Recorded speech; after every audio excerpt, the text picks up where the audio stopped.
Good afternoon. Yeah, welcome back. Yeah, it's good to see so many of you still around after lunch. Yeah, normally after lunch I can only see maybe 30% of the audience around. So good. So this means you guys realize the importance of SMEs. Yeah, that's good. Yeah. So before I start, let me again thanks the organizers, KSI, for having us here today to share our thoughts on ESG and SMEs, yeah, advancing sustainability. So I think throughout this morning, for those who have attended from morning, I'm sure you have heard about sustainability in every session by every speaker, yeah. None of these speakers miss out the word sustainability in their speeches. So this shows how important is sustainability. Yeah. So we are very fortunate today to have this distinguished and experienced panelists with us today to talk about ESG and SMEs. So the topic of this session, as I mentioned many times, SME and ESG, yeah, is current and relevant, yeah, in today's context. So as you know, ESG is not an option anymore, yeah. It's a must for SMEs. Like it or not, you have to do it, yeah, because as we heard from Bursa Malaysia just now, so even government is emphasizing on the importance of ESGs among SMEs. As long as you are dealing with the big boys, you need to comply, and otherwise you will have problems dealing with them in the future. Yeah, again, this morning, Dato' Hafsa, the former CEO of SME Corp, she also mentioned about the importance, the emphasis, the priorities given by the government, yeah, to help SME in embracing ESG. So they have this called Joint Committee, yeah, JC3, to work on various initiatives to assist SMEs to embrace ESG in their businesses. So about 1 billion funds, according to Dato' Hafsa, are channeled to help SMEs in achieving their green agenda. But however, despite its significance, yeah, many SMEs still find it difficult to embrace ESG. Yeah? Again, according to some studies, yeah, most SMEs are not taking ESG principles seriously at times. So many felt ESG is meant for large corporates, yeah. So they still have this mindset, ESG is only for the big boys, not for SMEs. Therefore, many of these SMEs don't place enough of resources, emphasis in driving ESG. So as a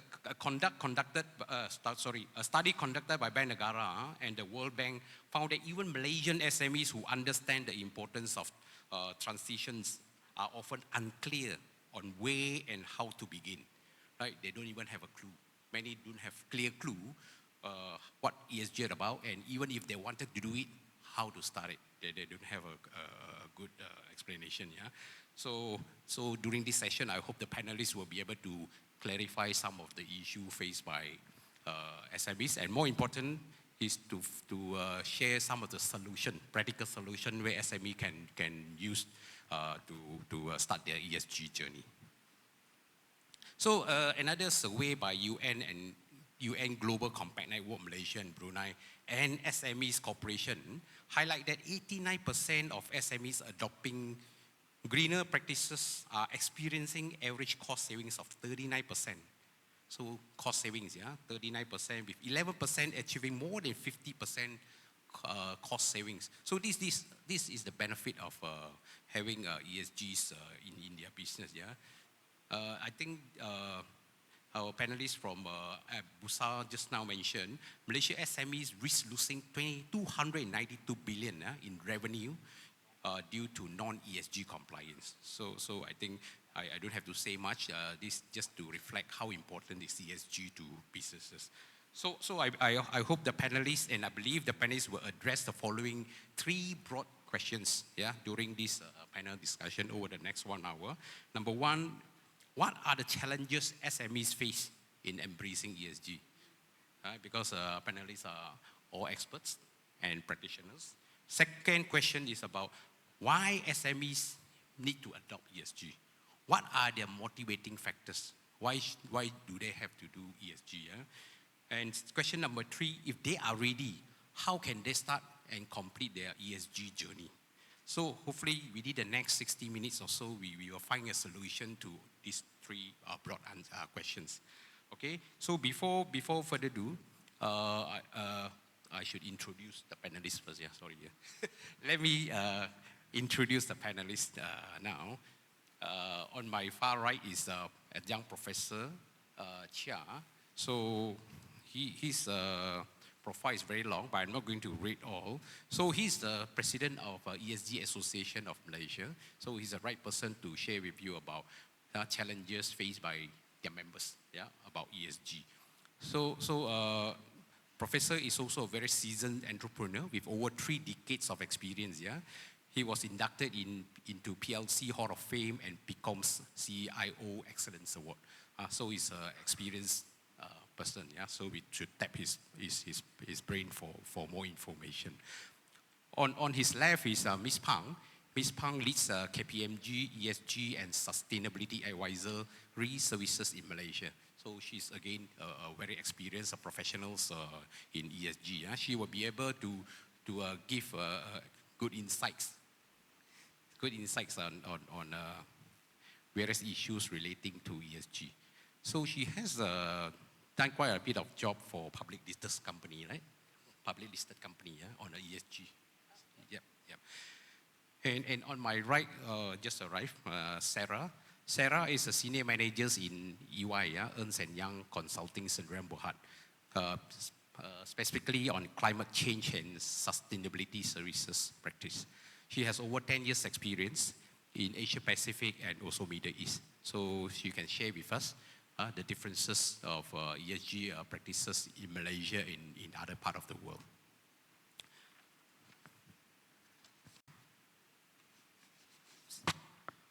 And on my left is Miss Tiffany Yong. She's very young, yeah. To my surprise, I never thought we have such a very young panelist. Okay, she's a practitioner, yeah. She serves as a sustainability director at ESG Solutions Sdn Bhd. So her company provides services, professional services, and preparing comprehensive sustainability report for both listed company and SMEs. So again, she will be able to give us great insights on this. And on my far left is Dr. Haji Mazlan. Yeah? So again, his profile is 2 pages long, so I'm not going to read all of them. So I just summarize. He's a seasoned entrepreneurs, practitioners, and he runs a lot of trainings on ESG as well. So please feel free to add to your credential. So without further ado, let me start by handing over the mic to the panelists. So each panelist, due to time constraint, each panelist try to limit your presentation to about 8 minutes, 6 to 8 minutes, 8 minutes, 40 minutes. So we have Q&A about 1 hour. Okay, over to you, Professor. Testing. Thank you, Eddie. Thank you, KSI. My name is Chia. Good to see a good crowd. Just to share with you, over the last 1 year, I went to many events on ESG. Good or bad, ESG always, agenda always at the last agenda. Towards the end, only 10 or 20% of the crowd are remain. And this is one of the very good crowd. Thanks KSI, thanks participant. Why I started conversation as such? If I may ask, all of you are the bosses, founder, entrepreneur of your own company. Before you came to this event, how many of you have put ESG agenda on top of your company's strategic direction? Can I see a show of hand? I only can see 1 or 2 hands only. Okay, third hand. And I think you are in the wrong room. Why I say so? Just now, Mr. Faris, from Bursa. He talked about integrating about IPO and ESG. However, the ESG is a buzzword. It is your mentality or culture you need to embrace. All of us know, everybody talk about SME. SME can stand for small, medium enterprise, and also SME can stand for subject matter experts, isn't it? And Malaysia have 1.1 million SMEs. Out of it, 98% are small, medium, based on SME Corp definition. And do you know that in 2022, Malaysia total export revenue is 1.55 trillion. 2022 Malaysia export revenue is 1.55 trillion. And how many percent of all this is going to Europe, going to US, and going to China, and even our neighbor country in Singapore? There's easily 30-40% that will enforce and impose the compliance of ESG to your export. Whereby this ESG is not new to many of us. Just for your information, ESG started and launched by Mr. Kofi Annan in 2004. Ladies and gentlemen, this is 2024. And why only these 2 years, this ESG becoming a very hot topic? And the hottest topic, which compared to AI and EV car and others, right? Renewable, regenerative, recycle. And there's very, very critical improvement SME need to adopt to. I was invited by MIDI last year. There are 120 NGO association in the room, like where we are now. So we break up in the table. And one of the furniture tycoon, I think he's SME. Then he shared with us one of his dilemma.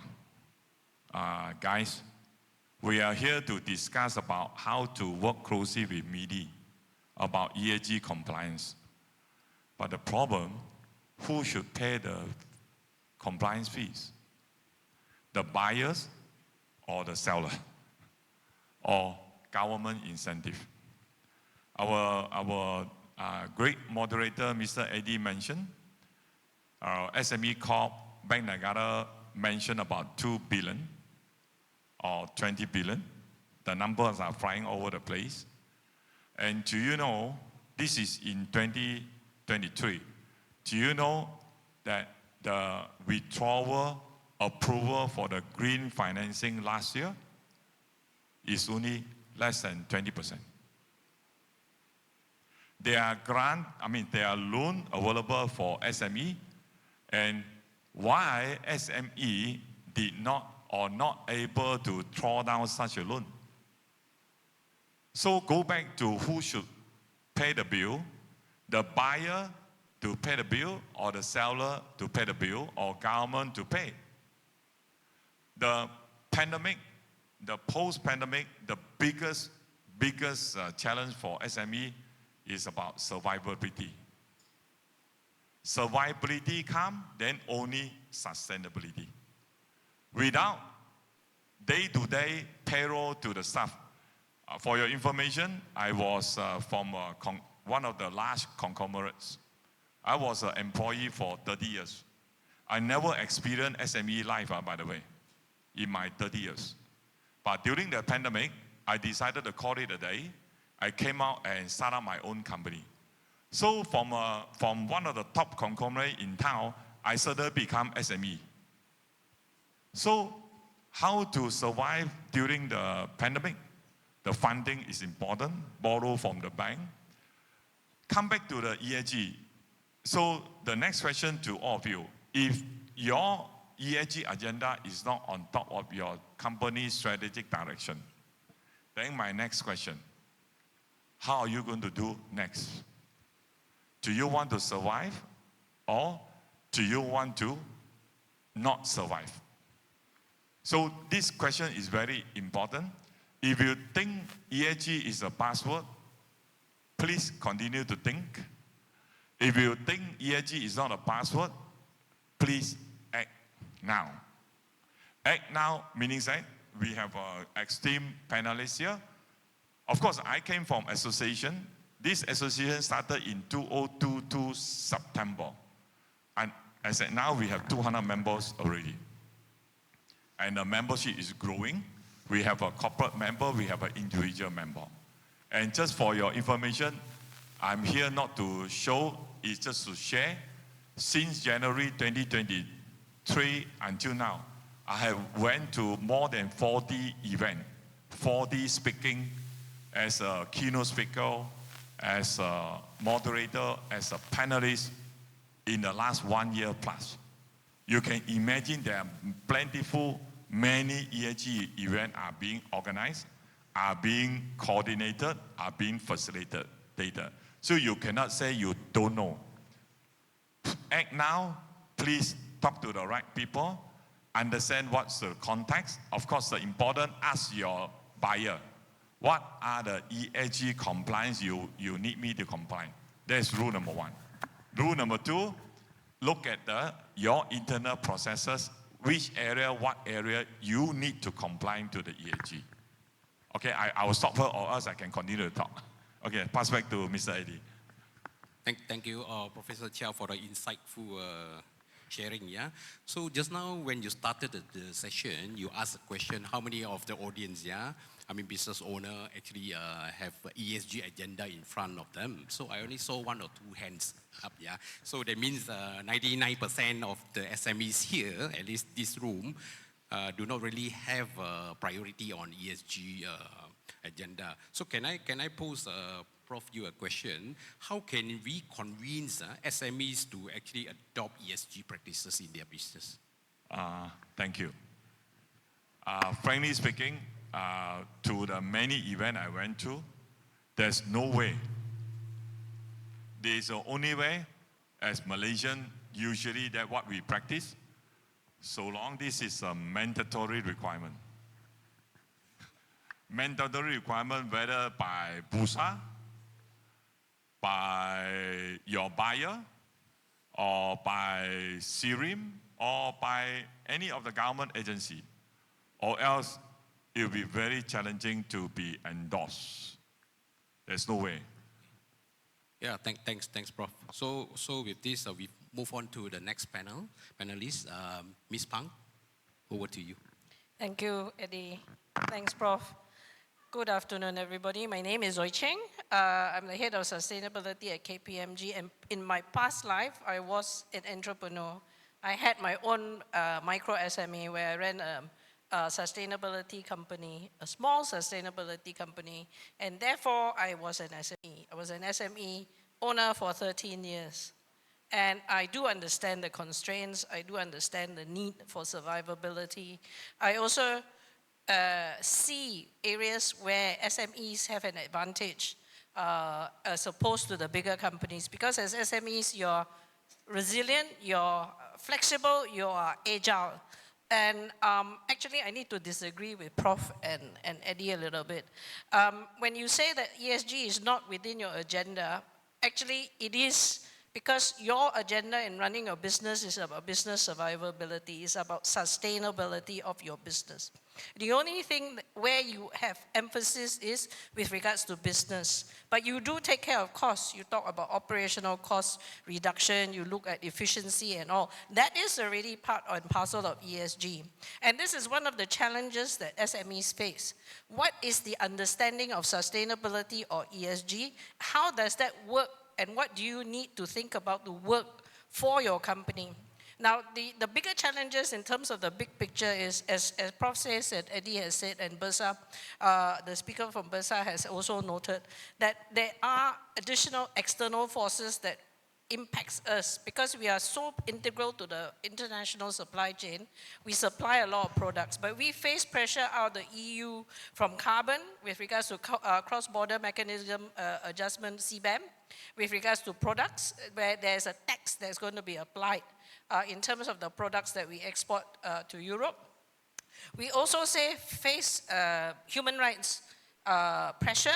Malaysia, as we all know, is in the newspaper quite often, unfortunately, with regards to our labor, migrant worker management issues, and that impacts with regards to our global supply chain and where we interact with our clients and our customers, because there are legislation around the world which looks at human rights and labor management practices across the supply chain. And one of the legislation is the CSDDD, or a Corporate Sustainability Due Diligence Directive out of the EU, which emphasizes human rights practices within the supply chain. And this is what we see that impacts particularly for SMEs, because we are so, as I said earlier, we are so part of the international supply chain. And this has implications, as Prof said, right? If your customers and your supplier comes and tell you, oh, I need to know what the carbon footprint of this product is, or I need to know whether you employ labor, foreign migrant worker, and all of that, which I know some of you already face with regards to questionnaires that you get from your customers. This has to be addressed. This is already ESG. The problem that most SMEs face is that you have not integrated it into your management system. You have not integrated it as part of your daily business. And this is something that I don't see as a great impediment. However, what it means is, as business owners, management of the SME itself, you have to be aware of what the questions your customers are asking, the questions of what your bankers are asking. By the way, I'm not sure, I wasn't here earlier, I do apologize. I was quite busy today. The bankers in Malaysia, Bank Negara has required the financial institutions in Malaysia, the banks and the insurance companies, to start reporting on their climate risk management. And as part of this requirement, SMEs, being a significant part of our financial institutions business, will be required, and some of you may have already received questionnaires from the banks with regards to your carbon footprint and your carbon management programs. This is ESG, right? And in the inability to be able to address these questions in a concise and in a clear manner, could have future implications with regards to access to financing and the ability to be insured. So insurability and access to financing could be at risk in future. And these are things that are all very real. ESG now is part and parcel of daily business. And this, the clearest reflection of this in terms of the challenges, not just SMEs, but corporates face in Malaysia and globally, is the fact that it is now integrated into the IFRS reporting standard, which means financial reporting of your ESG efforts, your ESG impacts, the claims that your customers may be making with regards to carbon reduction, energy reduction, now has to be reported in financial figures. So as part of the supply chain, the pressure is knocked down, right? The pressure will grow among you in terms of the suppliers to this to your customers. So what do? Simple. The first step is you need to know what you need to know, right? Education, capacity building, understand what your requirements are.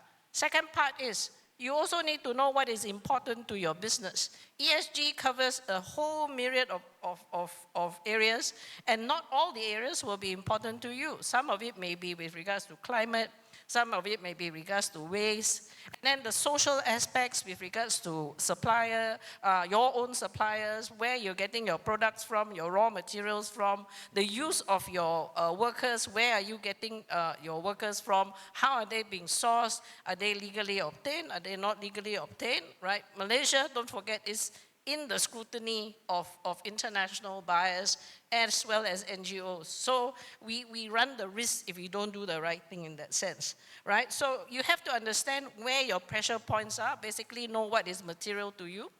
And from knowing what is material to you, you need to collect data. Data is king now. If you want to convince your bank that you are a good SME and you have these practices that have been put in place, you need to be able to have data. And the data that you produce has to make sense. Because there's a huge drive now to ensure data robustness, that it's good data basically that you're collecting. It's related with regards to financial impact reporting. It's related in terms of where you're tracking your data from. And from your data, you should be able to set goals. That means targets. Set your targets. Set your KPIs, key performance indicators. Look at what is important to you. Is it climate? Is it water? You cannot manage everything. So if you have a target and a program of, let's say, I've got something like 10 to 15 initiatives, and you can demonstrate this is part and parcel of your management reporting, this is part and parcel of what you look at, and basically you do, because you look at the cost of waste, you look at the cost of water, you look at the cost of electricity. I was an SME, I know cost is very important to me. Right?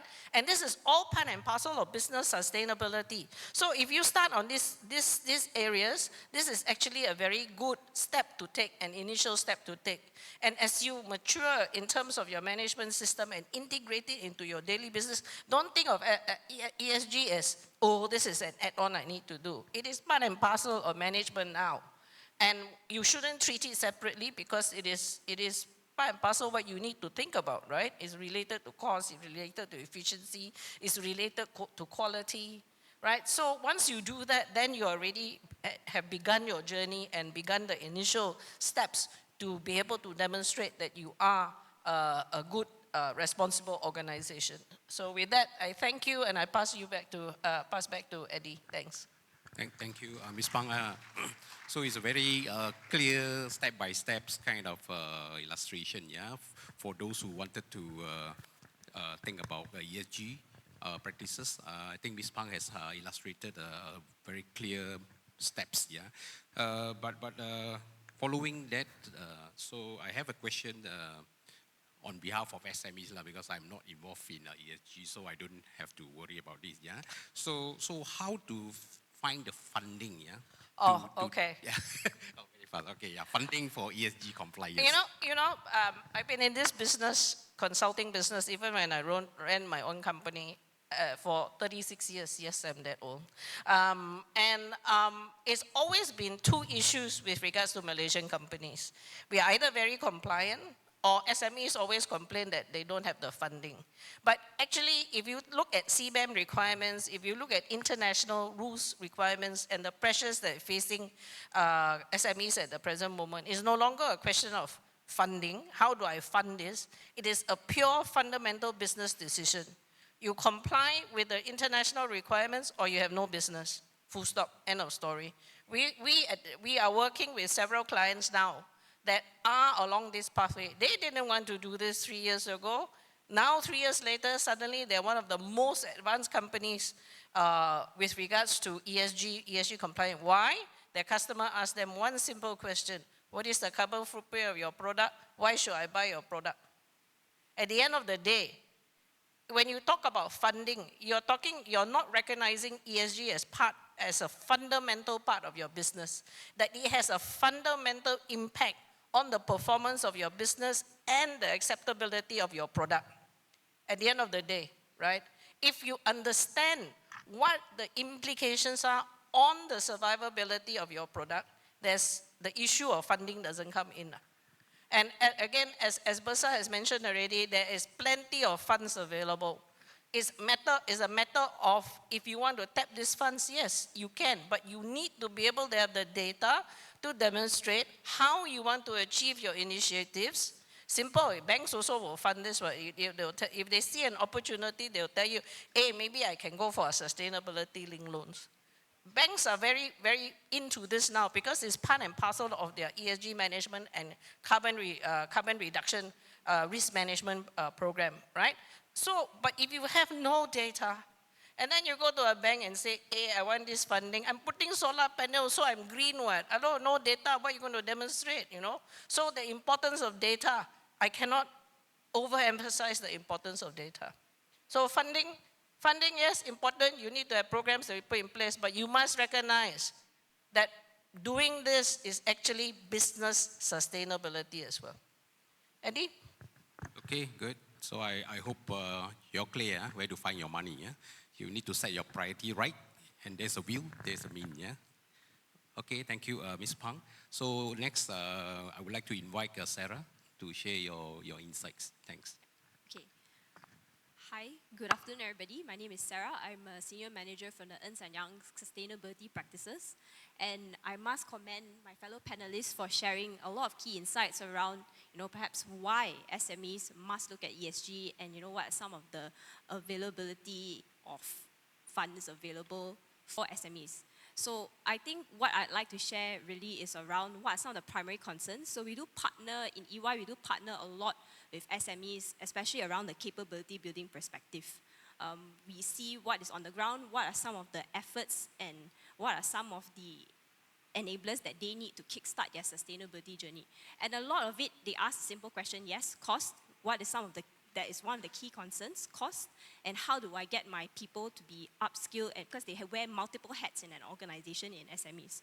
So around cost, a number one area that they have targeted is really around energy efficiency.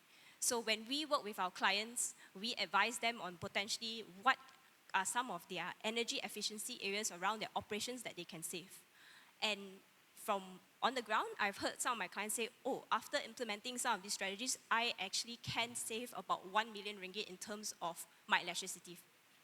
And that's because the tariff, the energy efficiency, the tariff in Malaysia has gone up significantly, and he has caused a lot of SMEs to start looking at, hey, actually ESG, there is cost savings also if I look at what are the key priorities and the key initiatives to focus on.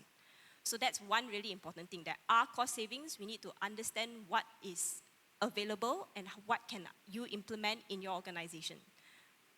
Another thing is really around capability building. Prof mentioned there's a lot of seminars. Yes, there's 101 seminars available on ESG. So if you want to start looking at, how I can upskill my team around ESG, how do they begin starting to collect the right information, collect the right data, like Ms. Pang has mentioned before.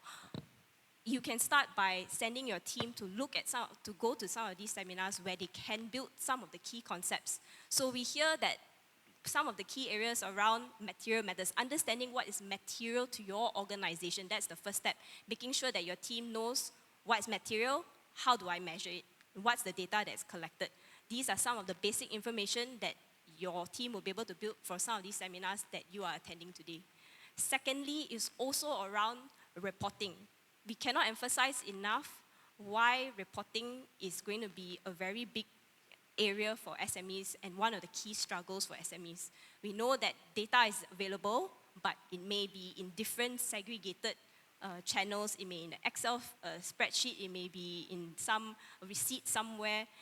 There needs to be a concerted effort to start making sure that this data is collected so that you can track this information when it is required. Like Ms. Pang mentioned, the banks are starting to ask for it. Your customers are starting to ask for it.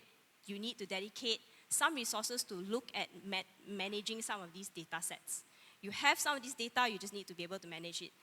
There are specific capability building courses where councils like Penang Green Council are focused on making sure SMEs understand what the data is required. So there is certain concerted efforts by different states to upskill SMEs, and these are very specific courses. It's not all about ESG awareness anymore. It's specific courses to look at building the type of reporting that's required for your organization.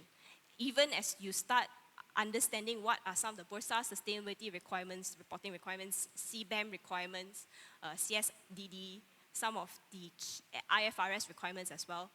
They do share specific steps on how SMEs can get on that bandwagon to be able to understand and be able to also follow suit like some of the larger corporates. When we work with some of the larger corporates, they also have vendor development programs that they engage with their SMEs so that SMEs also can take this step towards ESG. So if you are part of the value chain for some of your larger corporates, do ask them about their vendor development program. They are looking to upskill the SMEs as well. And I think you will also find that SME Corp has actually started a program to educate SMEs. I think there's a grant that is available through SME Corp they have started this program, and the first round that I heard was oversubscribed. So that's something that SMEs do need to think about in terms of training. You cannot say there's no training. There's plenty training. Prof has already stated that, right? You can learn from your vendors. That's very true and all. And then the other point I like to make, which I forgot actually, thanks for reminding me, is the fact that now the requirements are you must treat your ESG data with the same rigor as you treat your financial data, because they will get audited. Your customers will audit you. You know, in financial data, your accountants will ask you why 0.1 cent missing, right? Similar things will happen now with ESG, and we are already finding it with climate data, right? Maybe not in the quantum of 0.1 cent, but maybe 100 kilo, 10 kilo, 10 gram, 10 ton, that sort of thing, right? So that is important at this juncture now where we are. Eddie? Yep, thanks. I think Ms. Pang, you brought out very important points. Yeah? Talking about ESG data. So as you imagine, yeah, today you go to the bank to apply for facilities. The bank will only look at your audited accounts, financial data. Yeah. So moving forward, say 5-10 years later, maybe the bank would like to see your ESG reports as well. Yeah. So I think this is critical. Yeah? Actually, there are banks now where if you go in and say, oh, I need to have a $5 million loan to put in solar panel, the bank will ask you for your plan and your data. How much you're planning to reduce, how much cost it is, how do you plan to finance it? That's what the banks will ask for now. So that means already started, yeah. So ESG is important, yeah. So Sarah, can I pose you a question, yeah? So I think you highlighted very good measures for SMEs to start their ESG journey, yeah. So again, back to cost. So whenever SME wanted to implement ESG's initiative, so first thing they think is about cost. Where to find the money, yeah? So even I have the money, I have to spend it on it, yeah? So this may impact their profitability. So can you share with us, the audience as well, how can Malaysian SME balance sustainability goals with the needs for profitability and growth in their business? I think 3 ways. One, really start to engage and identify what are your prioritized material matters in your organization.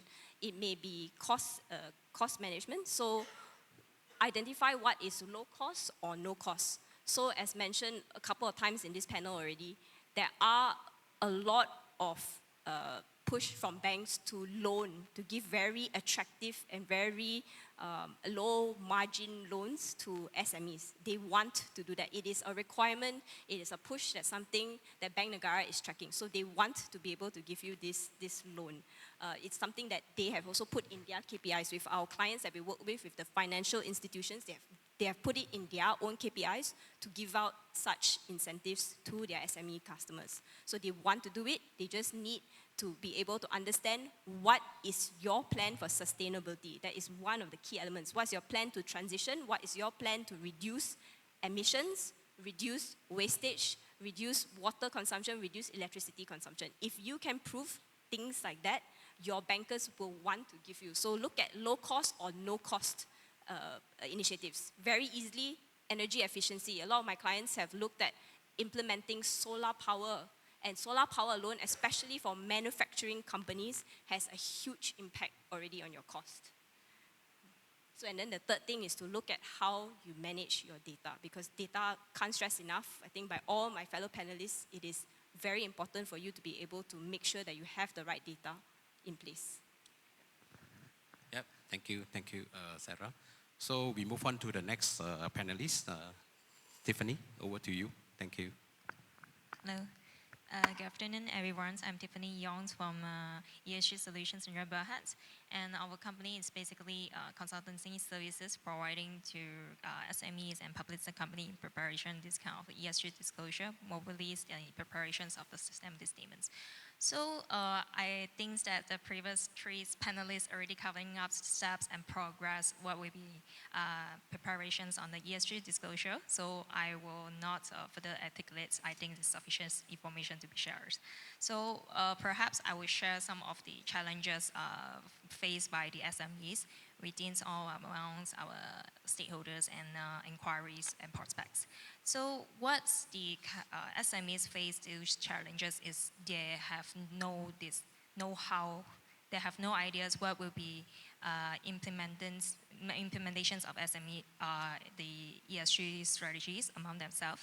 So they're always confused what will be like carbon credits applications, confused with the preparations of ESG's report. So I can tell here for each of you, because I covering up most of the SME in the rooms I think, that you might have interest in carbon credit applications. For your information, if you do have such a programs, right, it's involve carbon reductions or carbon removal or carbon capture programs, that you might entitle for such applications. But bear in mind, if let's say there's an inside thing goes within your supply chains, especially already set by your your customers, right, that you are not allowed to apply for the carbon credits itself. It depends, because each of the carbon credits applications that will need this to prove the additionalities of doing so. Without incentive to support, there will no longer assistance of the programs. So just want to be clear on this kind of confusions, because there's been asked for many SMEs to us, and then we already answer it for multiple times.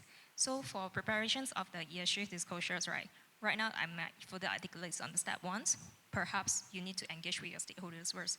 Find what will be the material topics that is relevancy important to them, right? Then from that onwards, you can start with first 3 or 4 items that's really material to the companies itself. So you have to prioritize what will be the stakeholder engagement strategies together to address on these material topics. Then you have a matrix to be formed, right? Then eventually from that onwards, is not only having the picture of the material topics metrics, but you could plan further. It's not only addressing the risk itself, right? From the risk that is discovered within the material topics, you can further develop certain strategies and dive in and see what would be the opportunities to address a certain risk itself. So most probably, the ESG disclosure is not just only disclosure to your stakeholders, but also internally you can strategize something else, programs or similar events, right, to address a certain material topics, which is material to your companies. So I think from that program itself, you could attract some investor to ideally come in to invest to your company's programs. I think that might be helpful to the SME. So yeah, I think that's all my sharing parts. Yeah, thanks, Tiffany. So I am attracted by one of your key points. Yeah, you say by having this ESG disclosure, you can attract investors. I think this is again important for SMEs. Yeah, that means indirectly you are improving your value, yeah, the company value, all these things. So before I pass on the mics to Doctor, so I would like to ask you one simple question, yeah. Considering your experience in implementing ESG, because you are providing a ESG solution to SMEs, all these things, yeah. So roughly, can you tell the audience roughly how long it takes? What is the time frame for a company to complete ESG practices in their business? Okay, that's a very great question, because we do receive this kind of inquiry from other companies, I can't mention the names, where they are asking us to rush for their sustainability statements, which we are providing this kind of reverse engineering services. So by right, you need to prepare the statements before before this fiscal year and fiscal year start, right? You must able to define what will be the essential material topics before it. Then you will have to strategize some program within your companies. So actually, I can say 12 months plus 3 months. So yeah. Sorry, can I answer that? To build a sustainability management framework for a company, right? Which is basically looking at what is important to you, material matters, looking at what your data tells you, data collection templates and all of that. Generally, it takes about 3 months.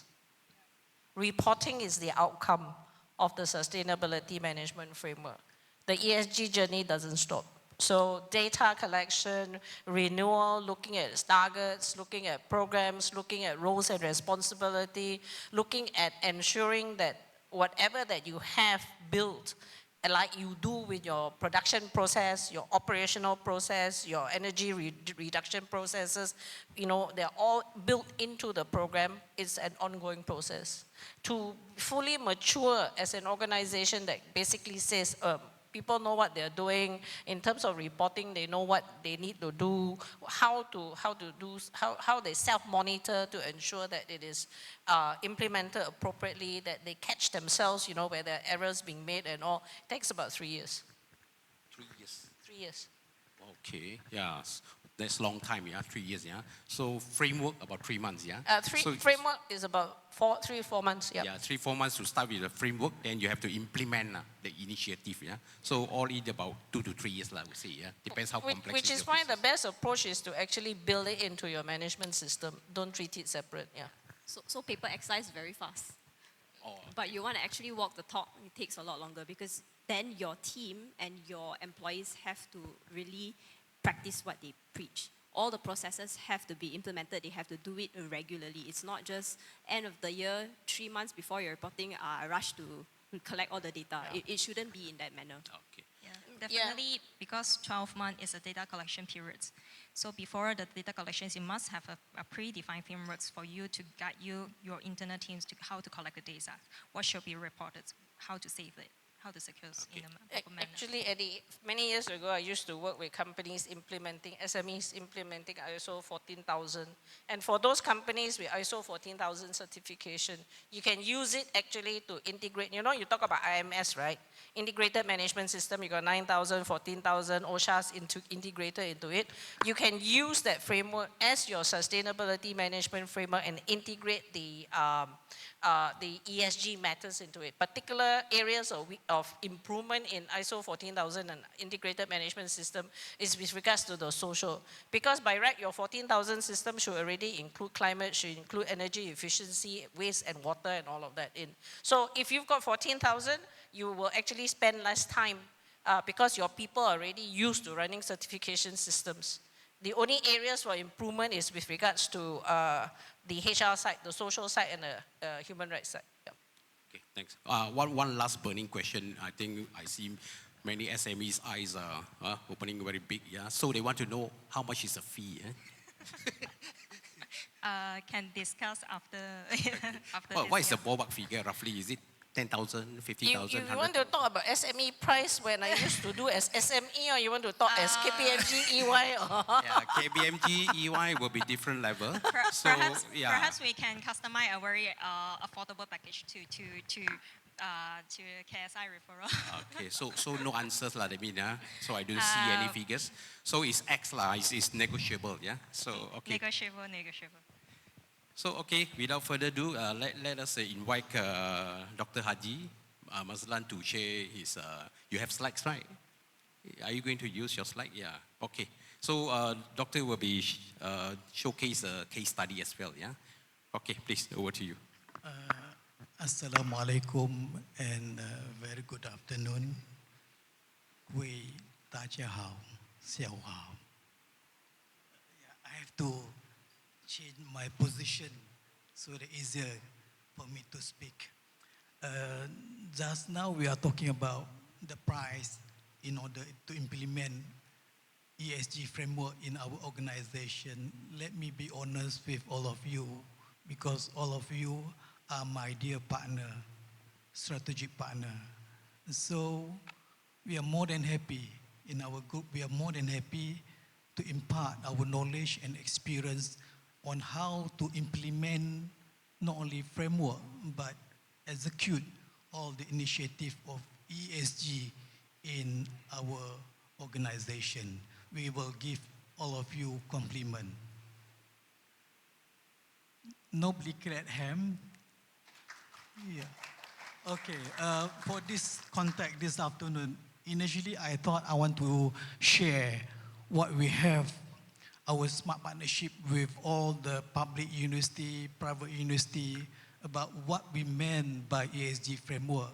So this basically, I just want to showcase our last Saturday engagement with Tangku Abdul Rahman University of Management and Technology, Ta UMT. So this is one case where Behiang is SME industry in biscuits. Now after they implement ESG in their organization, the profit so tremendously. They can get easily financing, so on and so forth. So now I would like to conclude, ESG is no more voluntary basis. ESG is mandatory. Why mandatory? Let me tell you my background first so that you know why, what the context I'm sharing here. So as a former head of investigation of Bank Negara, like it or not, we must fully comply with the rule, regulation that administered under Bank Negara Malaysia. Therefore, today, whatever SME industry you are in, will have to make sure that we have license. Today, for example, many companies caught off guard because when they conducting in deposit taking, they don't have license by Bank Negara Malaysia. One. Secondly, they also claim they also conduct what we call multi-level marketing. They don't have license under KPDN, SGP. They claim they conducted based on purely Sharia compliance framework, but they don't have all the Sharia certificate and so on and so forth. I can go on and on. This is where, this is my personal passion journey, because as one of the advisor appointed by the government since 2018 by Prime Minister to advise Malaysian Anti-Corruption Commission, I can say more and more issue raised pertaining these leakages. Alhamdulillah, last Monday, our Prime Minister, Datuk Seri Anwar Ibrahim, launched the latest National Anti-Corruption Strategy. So it laid down all the 5 strategies. But today, because we discussed about SME and ESG, how it relates, but before that, I just want to address issue raised by our moderator. What are the challenges faced by SME? To me, the challenges faced by the SME is none but these 3 things. One, I'm sure all of you, we want our SME one day within this year, we will produce one unicorn company. I'm sure all of you want to become a unicorn company, not only to serve Malaysia, but to serve the whole world, right? So in order to become a unicorn company, like it or not, we must first start change our mindset. The first mindset is all about, we not only to serve, produce products, services to market for Malaysia, but to the whole world. So this is where the first thing is about change our mindset towards globalization. Yes, it is, I agree totally. Sometimes we say, think global, act locally, but in the first thing, we must change our mindset, share with all our groups in the company, we want to become global player in terms of product, services together. But the second challenges, issue is all but digitization. Of course, someone say, why all of you panel like to talk about digitization? Can you replace spouse with robot? Anybody here? Quite recently, you know, during the car show, one lady robot, he can imitate 100% like a real lady with emotional expression. But if the company offer, now, I offer this robot, but I will take your wife. Your nasty wife, sometimes we say, always talk nasty, right? But are you willing to replace the beautiful robot with not so beautiful wife? I'm sure we will not replace our beautiful wife. So similarly today, yes, digitization is nothing but only enabler. It's not the end. It's not everything, but enabler. That's why today we have been talking about EI, emotional intelligence, digital intelligence, but at the end of the day, it's all about personalized thing. So digitization, yes, we must embrace, like it or not. I used my elder brother, Datuk Sri Chin. If we don't digital, we will die. I repeat again, if we don't digitalize, we will die standing, even worse. So we must embrace digitization. But the third is all about enterprising. That's why today, if I may share, my group of company, Richwood Ventures Berhad, one of our company is going to be listed soon in NASDAQ. Cumis, Pempe Holding Berhad, a company that licensed under KPN to conduct business in multi-level marketing. This is all licensed company. But in all structure, all we embedded with enterprising. That's why we will have our own enterprising business model that we can get our passive income, also get our active income. So these three things are basically the challenging part. But what do we do? Again, I want to relate in our group of company. So Richwood Ventures Berhad today, I just want to ask how many of us, when was the last time we visit our banks? I think I've not been to the bank since beginning of this year. I'm sure the same thing, all of you, right? Because why? Yeah, I'm speaking on behalf of our group here. We go to the bank, basically want to borrow money. But chances of we getting money from the bank, I think almost zero. Yeah, someone is nodding. Yes, almost zero. That's why we don't go anymore to the bank. Therefore, we try to fill up the vacuum that we face now by the SMEs player. We create our own digital banking facilities. Today, we have our own digital banking facilities. We do banking without bank.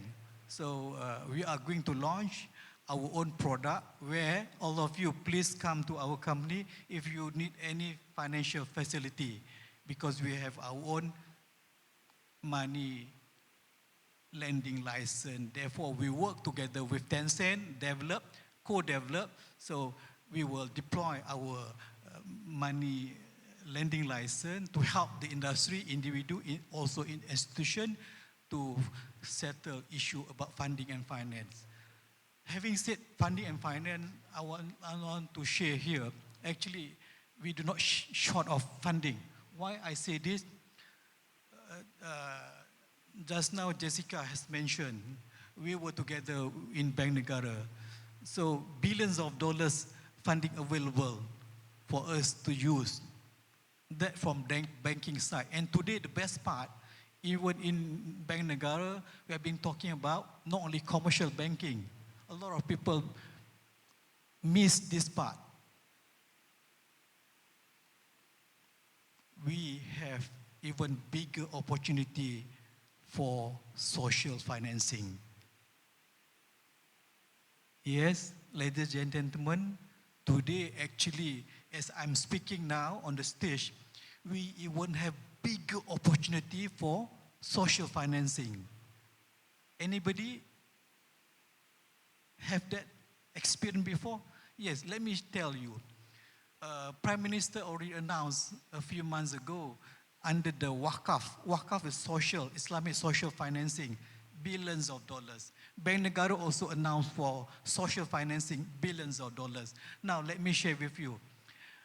For Majlis Agama Islam, even Selangor saja, even Selangor Religious State Council, every year, they will channel back to the society 1 billion plus. It's only one state. Can you imagine combining all the states? So today I would like to share with you the concept of Wakaf.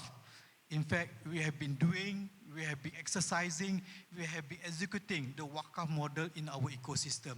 Thank you for Datuk Sri Ting for supporting a Wakaf agenda into our system. That's why today we have been launching the Wakaf Capital. Now, many members of society, they want to start business, but they don't have seed fund. So our group prepared the seed fund for the Wakaf Capital. So please talk to our members, then we definitely will assist any of our SME for facing difficulty. And at the same time, because of the platform that we create is totally digitalized with super apps element in it, that means not only we can raise fund for supporting your SME initiative business project, but at the same time we can raise for social financing. And we see, I can see personally, based on our engagement, we can see the potential prospect that we can raise from social funding, social financing. Of course, we know nowadays the government, the regulators has allowed many kind of crowdfunding, right from the ventures capital, PE fund, private placement, so on and so forth. But at the same time, the future for Wakaf even bigger. So this is where I would like to encourage all of us sit down, then we can share our own experience, how we travel through this journey. Last but not least, to me, of course, we have pain points, the 3 pain points, the 3 challenges that we face: digitization, globalization, enterprising. But what the solution? So the solution is basically, to me, is only 3 things. The first, no more silo mentality. Just imagine all of us here work together as a smart partnership. Any financial problem, any technical problem, we can solve very effectively. So smart partnership means we have to work together with the government, federal, state. We have to work with public sector, private sector, academia. There are many good talents, programmer, technologies.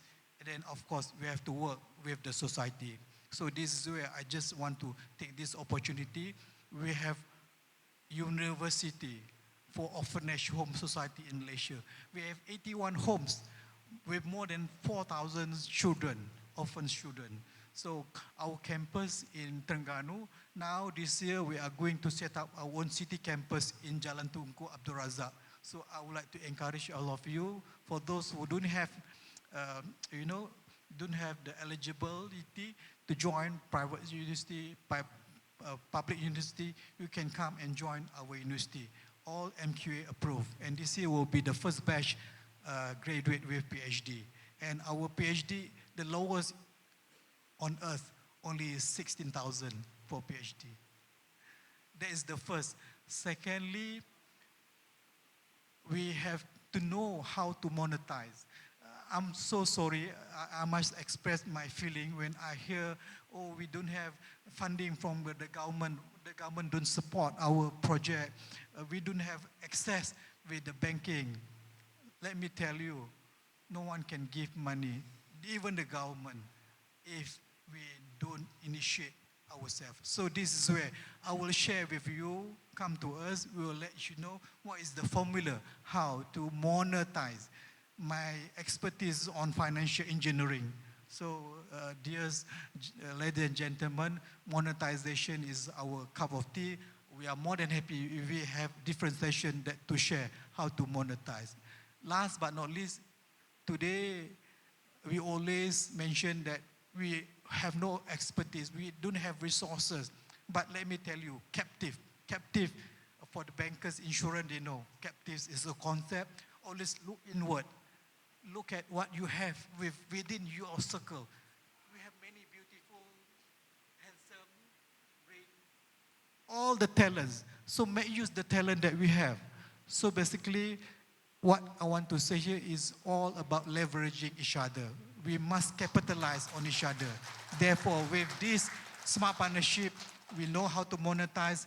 We value the talent that we have in the country, in the organization, we will definitely become one of the unicorn company, not only to serve Malaysia, to serve the region, if not the world. Thank you. Thank you, Dr. Haji. Yeah, so I learned a new things today from his session.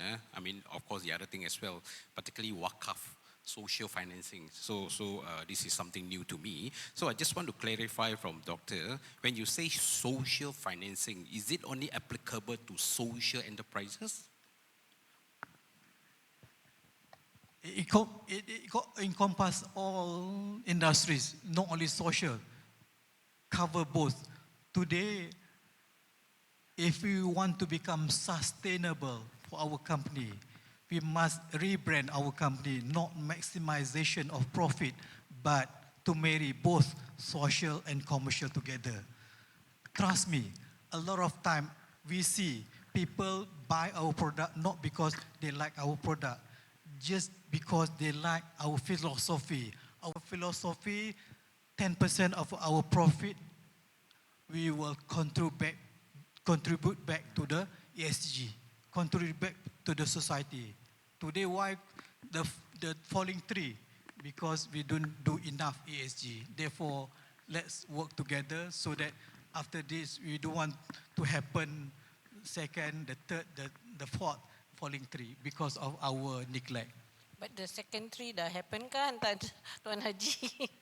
The social impact investment now is actually more commonly known as impact investing because it covers both environmental and social programs. And some social programs actually touch on environmental programs. It's actually very big because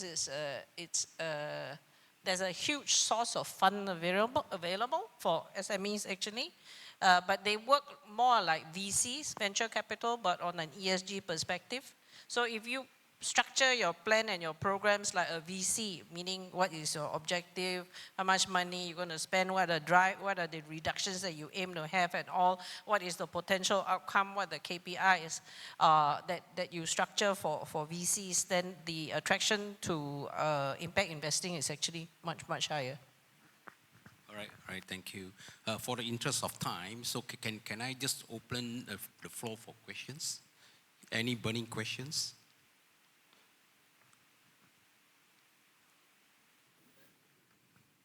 No questions, yeah? Okay, so we will go one more round. So to give each panelist a time, say 1-2 minutes to round up your speech for today.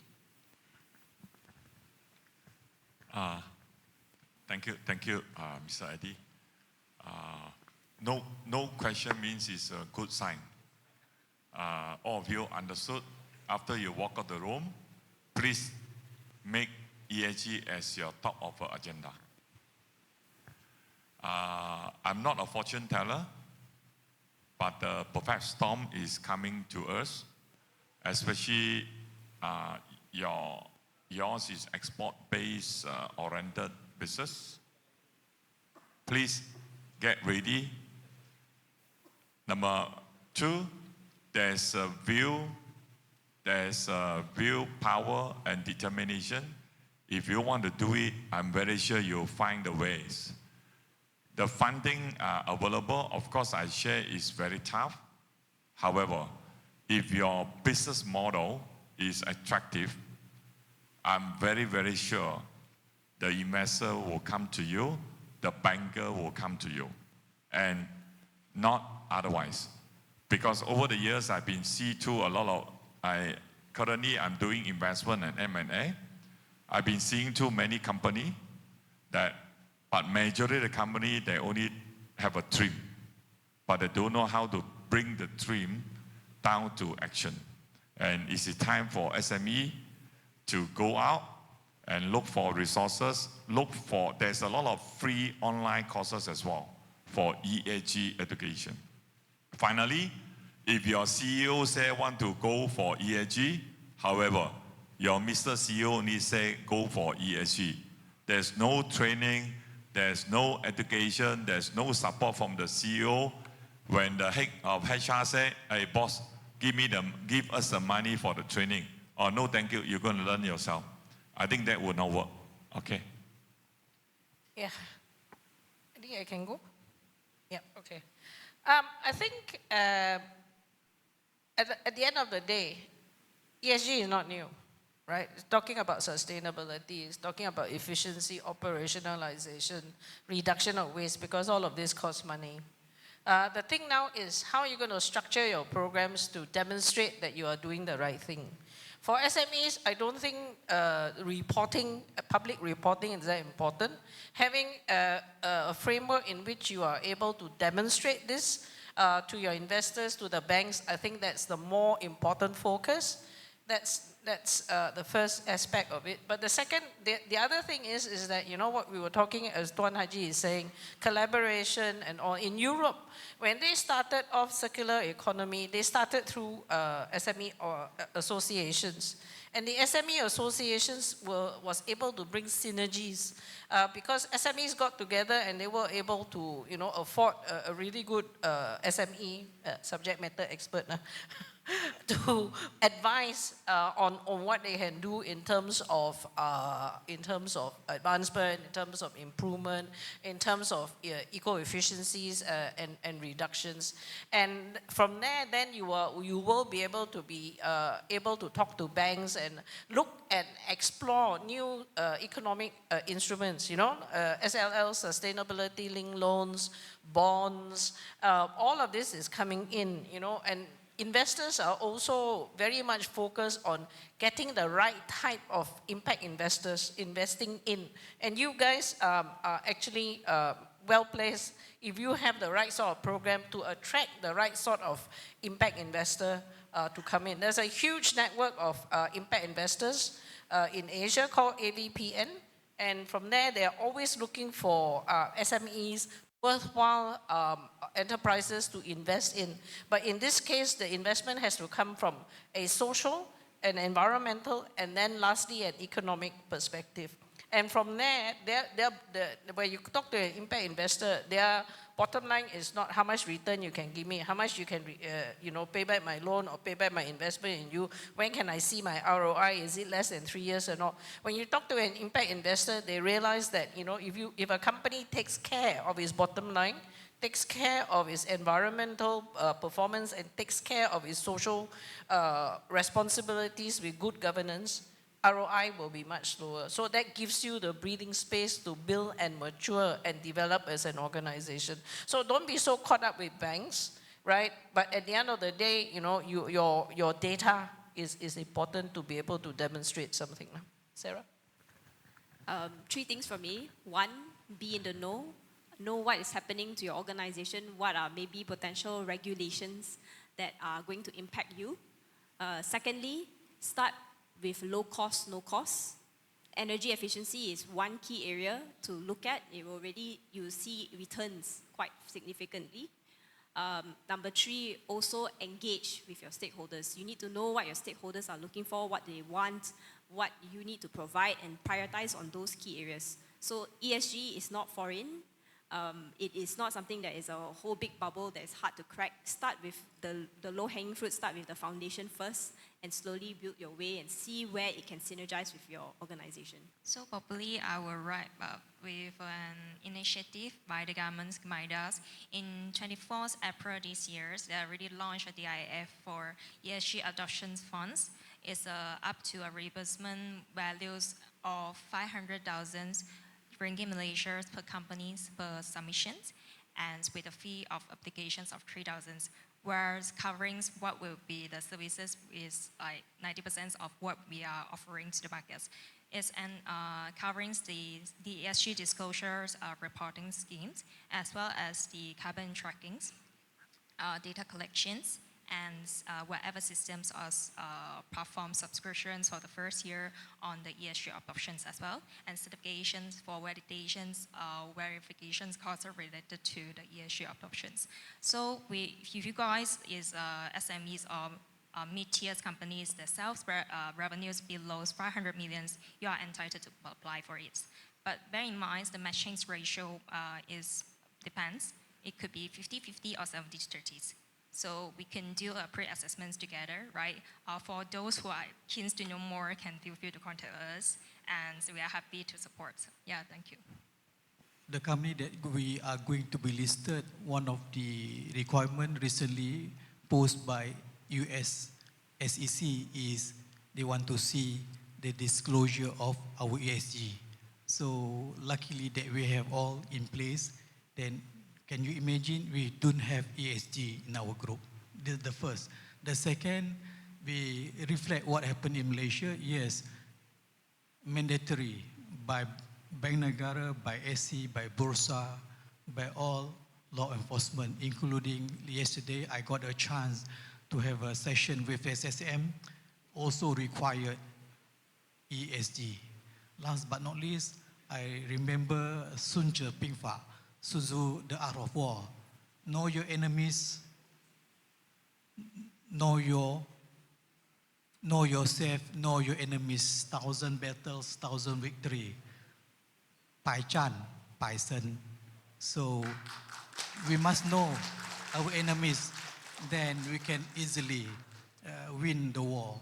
So let us together, this is our planet, this is our country, where we live here. So we must do our ethical responsibility as an organization to preserve the planet, so that when we can preserve the planet, mean we create love among all of us. I can imagine ESG is none but like building a house. So a beautiful house, can you imagine there is no people stay inside?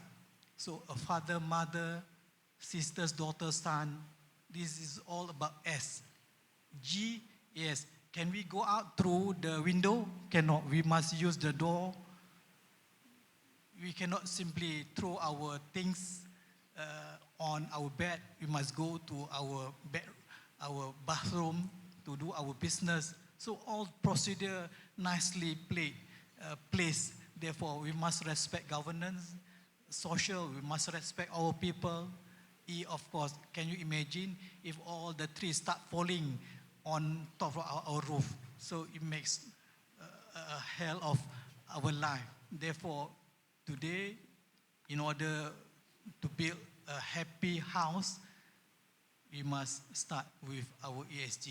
We do our part. Thank you. So before I conclude, let me try to summarize today's sessions. Yeah, I try to summarize by 5 sentences, 1 sentence for each panel. Yeah, so ESG is a buzzword.